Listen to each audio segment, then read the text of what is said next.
السلام علیکم یا رسول اللہ وعلیکہ و صحابک یا حبیب اللہ۔ سورۃ المزمل 29ویں پارے کی یہ سورت ترتیب کے لحاظ سے 73 نمبر پہ ہے، 73 نمبر پہ۔ المزمل چادر اوڑھ کر لیٹنے کو کہتے ہیں، آرام کرنے کو کہتے ہیں، مزمل۔ ابتدائے آغاز رسالت میں آپ صلی اللہ علیہ وسلم رات کے ابتدائی حصے میں آرام فرمانے کے لیے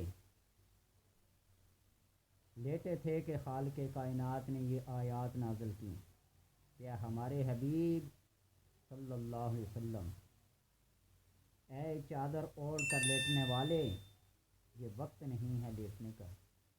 قُمِ اللَّيْلَ إِلَّا قَلِيلًا نِّصْفَهُ أَوِ انقُصْ مِنْهُ، تھوڑا سا کر۔ اللہ کی یاد کے لیے، مخلوق کے لیے ایک ترتیب، اور آپ صلی اللہ علیہ وسلم نے دن رات کے 3 حصے کیے ہوئے تھے، ایک خالصتاً اللہ کے لیے، ایک اپنے گھریلو امور کے لیے، اور ایک خلق خدا کے لیے۔ اور اس نے اپنے مخصوص گھریلو کام میں بھی مخلوق خدا شامل تھی، اس اللہ کے خاص ٹائم میں بھی، وقت میں بھی مخلوق خدا شامل تھی۔ آپ کا دن رات امت کے لیے دعائیں مانگنا، رونا، ان کی بخشش اور مغفرت کے لیے کوشاں رہنا، یہ کوئی اور بندہ نہیں کر سکتا۔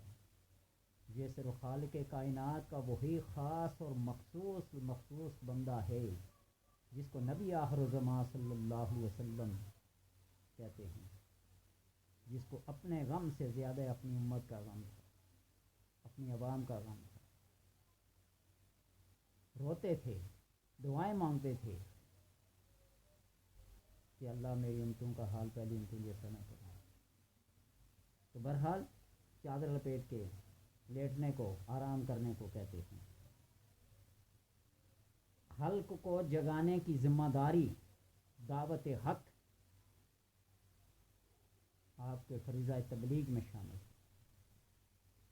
امت کے لیے 5 نمازیں فرض ہیں، اور آپ صلی اللہ علیہ وسلم پر 6 نماز تہجد کی نماز ہی فرض ہے۔ اس صورت میں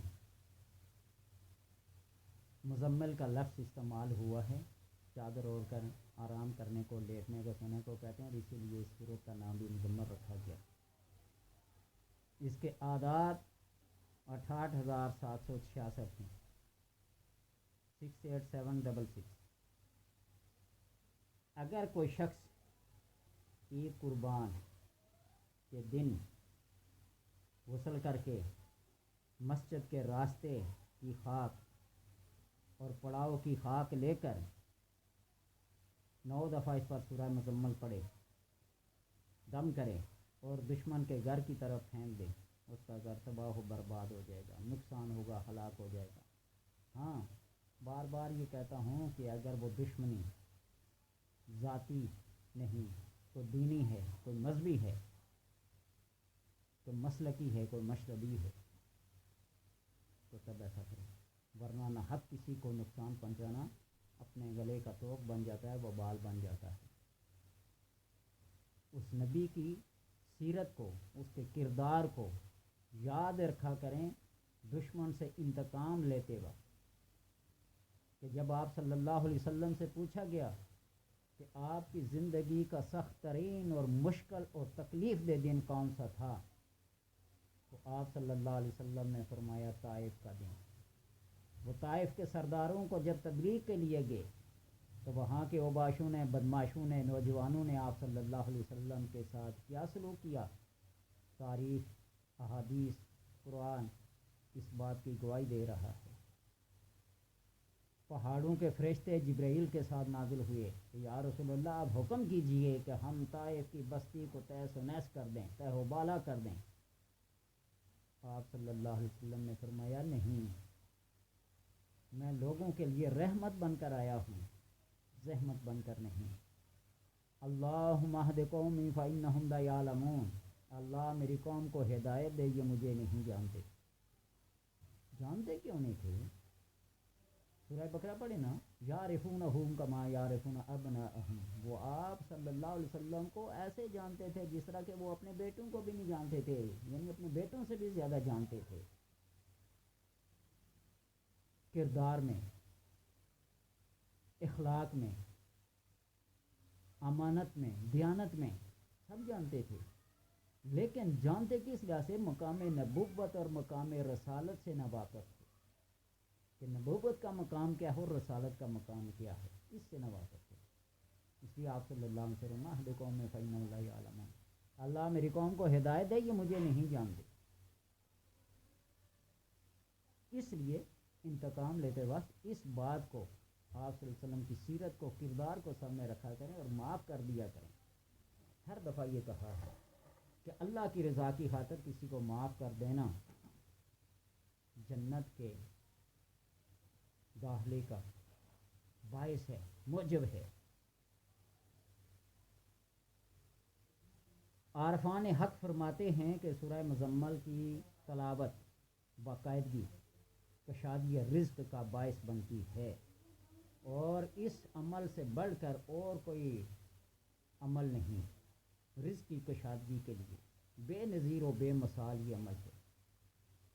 روحانی ترقی کے لیے، دنیاوی ترقی کے لیے، کاروبار کے لیے، خیر و برکت کے لیے، مال و اولاد کی حفاظت کے لیے، دشمن کے شر سے محفوظ رہنے کے لیے، ساتوں آسمانوں کی سیر کرنے کے لیے، زمین و آسمان کے راستے جاننے کے لیے، اپنی روحانی منزلوں کو اور بلند کرنے کے لیے سورہ مزمل سے بہتر کوئی عمل نہیں۔ اس کے اوپر بہت ساری ویڈیوز بنا چکا ہوں، لیکن یہ ترتیب کے لحاظ سے، یہ صورتوں کا آغاز میں نے جو ترتیب کے لحاظ سے شروع کیا تھا مختصر مختصر، اس لحاظ سے یہ ترتیب میں آگے تو تب یہ ذکر کر رہا ہوں دوبارہ سے۔ اپنی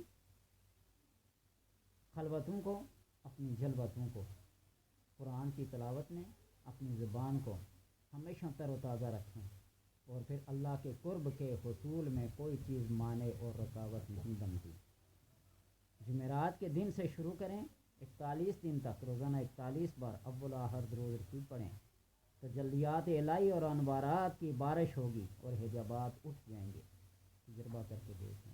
اس کا جو ایک طریقہ میں نے بتایا تھا کہ اپنی زبان کو تالو کے ساتھ جوڑ لیں اور 7 دفعہ 11 دفعہ دل سے پڑھیں، زبان سے نہیں۔ اپنی زبان تالو کے ساتھ جب جڑی ہوگی، پیٹھ کے بل لیٹ کر، پھر لیٹ کر جس کو کہتے ہیں، اپنی زبان کو تالو کے ساتھ جوڑ لیں اور دل کے ساتھ پڑھیں۔ دل کی زبان جو ہے، یہ زبان حرکت میں نہ آئے تو پھر اپنی روحانی منزلوں کو، اپنی روحانی طاقت کو، اپنے درمیان کے جو ظلمت کے حجابات ہیں ان کو اٹھتے ہوئے اور نورانی درجات کو اپنی آنکھوں سے دیکھتے ہوئے آپ مشاہدہ کریں گے کہ واقعی کو کمال کا عمل ہے، کمال کی چیز ہے۔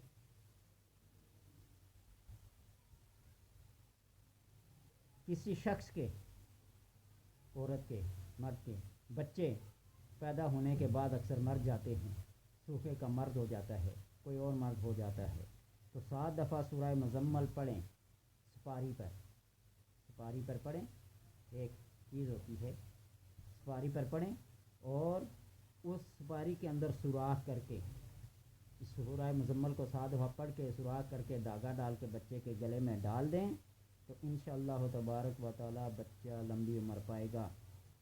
اور اگر کوئی شخص روزانہ خلوت میں 40 دن تک سورہ مزمل پڑھے گا تو زندگی کے ہر شعبے میں، زندگی کے ہر موڑ پہ مقصد حیات اس کا پورا ہوگا۔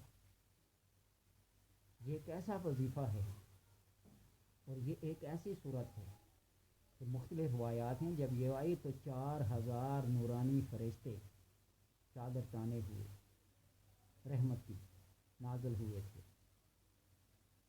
اور بزرگان دین اور عارفان الہی عارفان حق نے جو منزلیں پائی ہیں وہ اسی صورت کی بدولت ہیں۔ اللہ تبارک و تعالیٰ سے دعا ہے کہ ہر بندے کو پڑھنے کی عمل کی توفیق عطا فرمائے۔